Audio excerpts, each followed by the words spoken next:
வணக்கம்.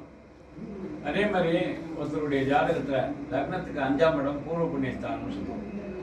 இப்போ நீங்கள் பார்த்தீங்கன்னா நாங்கள் நிறைய சம்பாதிக்கிறோம், எல்லாமே இருக்குது.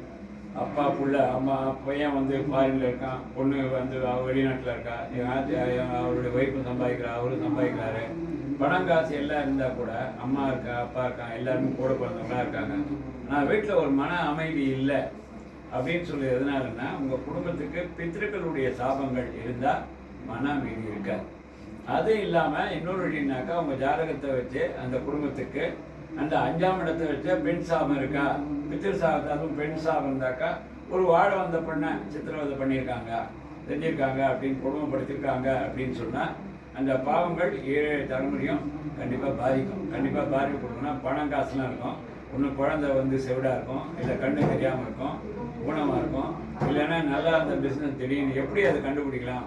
இந்த பெண் சாபம் இருக்கா, பித்திரு சாபம் இருக்கானாக்கா நார்மலாக பார்த்தீங்கன்னாக்கா இவங்க வாழ்க்கையில் நல்லா நாங்கள் முன்னேறிட்டோம் அப்படின்னு சொல்லிட்டு 3ஆவது மாடியிலேருந்து 4ஆவது மாடி காலை வச்சு வேலைலாம் போட்டு அவங்க சொக்காய் பிடிச்சி ஒருத்தர் கீழே எழுதி விட்டு அப்படின்னா திடீர்னு அந்த குடும்பம் நடுவுக்கு கீழே வரக்கூடிய ஒரு சுச்சுவேஷன். இதை வச்சே நீங்கள் கண்டுபிடிச்சிடலாம். அதாவது நான் என்ன சொல்கிறேன்னா, நீங்கள் கோயில் வெங்கடாஜலபதி போய் லட்சம் போடுங்க, முருகன் கோயில் போய் போடுங்க, வடிவடி அம்மனுக்கு போடுங்கலாம் நான் சொல்லலை. அது போட தப்புன்னு சொல்லு, தாராளமாக தெய்வத்துக்கு போடுங்க.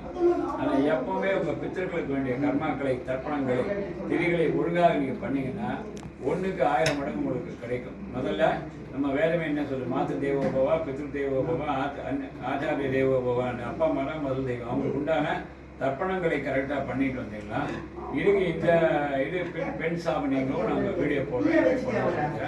லைக் பண்ணுங்கள், ஷேர் பண்ணுங்கள், கமெண்ட் பண்ணுங்கள், மறக்காமல் சப்ஸ்கிரைப் பண்ணுங்கள்.